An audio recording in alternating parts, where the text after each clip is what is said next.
Assalamu alaikum, dear students. Welcome to Easy Science with Alishba Hussain. So, our today's topic is dimensions of physical quantities.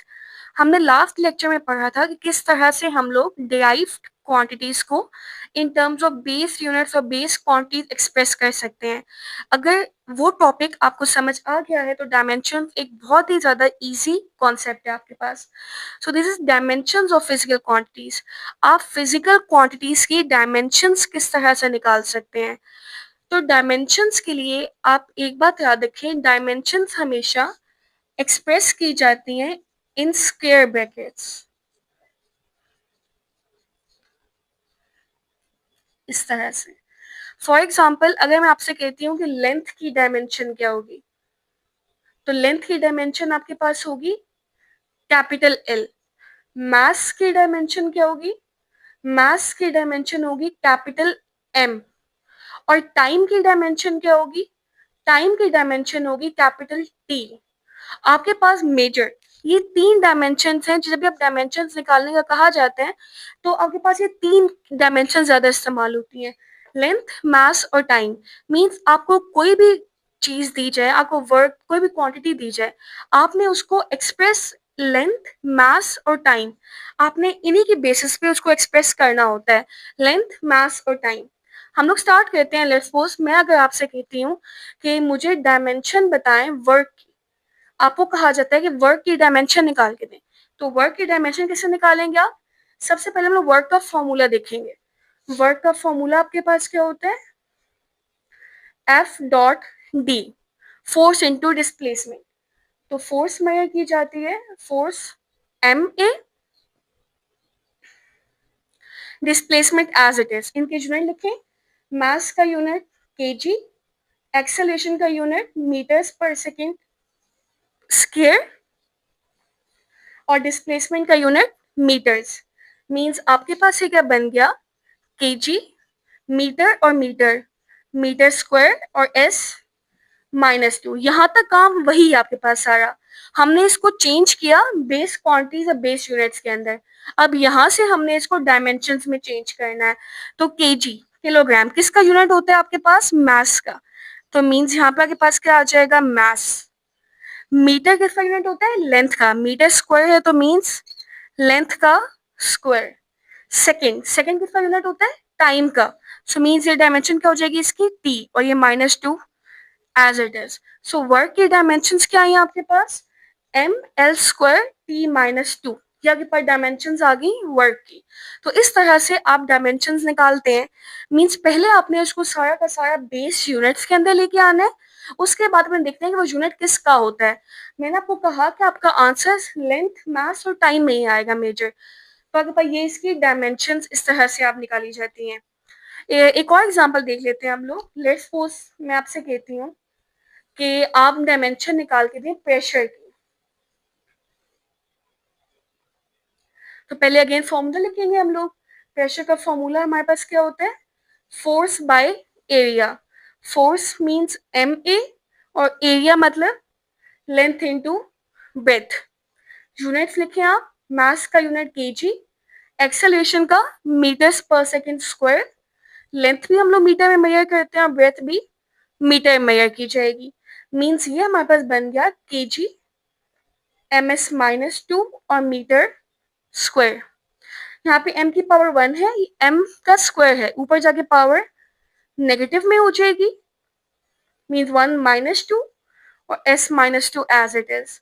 ये बन गया हमारे पास KG, m -1 and s -2.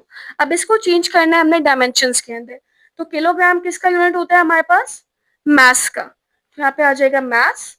This is metres. Metres is unit of length, so means L -1. Then is second. Second is the unit of time. So it means T -2. ये dimensions आ गई हमारे पास pressure की. इस तरह से आप डायमेंशंस निकालते हैं. पहले कंप्लीट चेंज करना है इसको बेस यूनिट्स के अंदर, उसके बाद आपने इसकी डायमेंशंस निकालनी है. लेकिन डायमेंशंस हमेशा आपके पास आपने याद रखना है कि इसको स्क्वायर ब्रैकेट्स के अंदर लिखना है. अगर स्क्वायर ब्रैकेट्स के अंदर नहीं लिखी जाएंगी तो डायमेंशंस आपके पास इसकी गलत हो जाएंगी. सो हमारे पास डायमेंशंस की चार टाइप्स होती हैं. डायमेंशनल वेरिएबल्स होते हैं, डायमेंशनल कॉन्स्टेंट्स होते हैं, सिमिलरली डायमेंशन लेस वेरिएबल्स होते हैं और डायमेंशन लेस कॉन्स्टेंट्स होते हैं. So first if you talk about dimensional variables, तो ये वो वेरिएबल्स हैं जो अभी हमने स्टडी किए, जिनकी हम लोग डायमेंशंस निकाल सकते हैं. जैसे अभी हमने फोर्स की डायमेंशन निकाली, हमने वर्क की डायमेंशन निकाली, तो ये क्या हमारे पास डायमेंशनल वेरिएबल्स हैं. अब आते हैं डायमेंशनल कांस्टेंट्स. ऐसे कांस्टेंट्स जिसकी आप डायमेंशंस निकाल सकते हैं. जिस तरह से आपके पास है ग्रेविटेशनल कांस्टेंट है और प्लैंक्स कांस्टेंट है, इनकी आप डायमेंशंस निकाल सकते हैं. किस तरह से, हम लोग अभी करके देखते हैं. हम लोग ग्रेविटेशनल कांस्टेंट की डायमेंशन निकालते हैं. हमें पता है F equals to G m1 m2 by R square. हमारे पास लॉ ऑफ ग्रेविटेशन से ये फॉर्मूला हमने डिराइव किया था.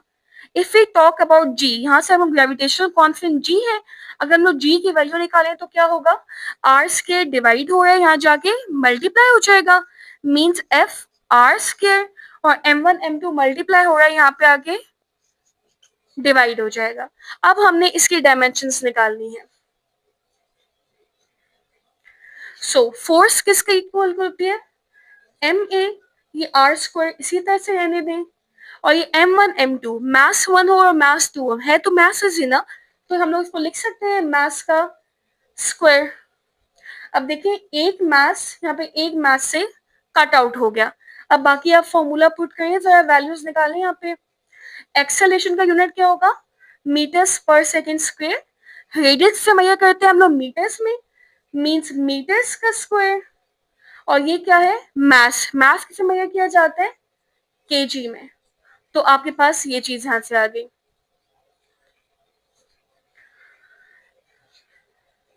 ओके, m और m का स्क्वायर, ये आपके पास हो गया m क्यूब, ये s -2 और ये kg एज इट इज.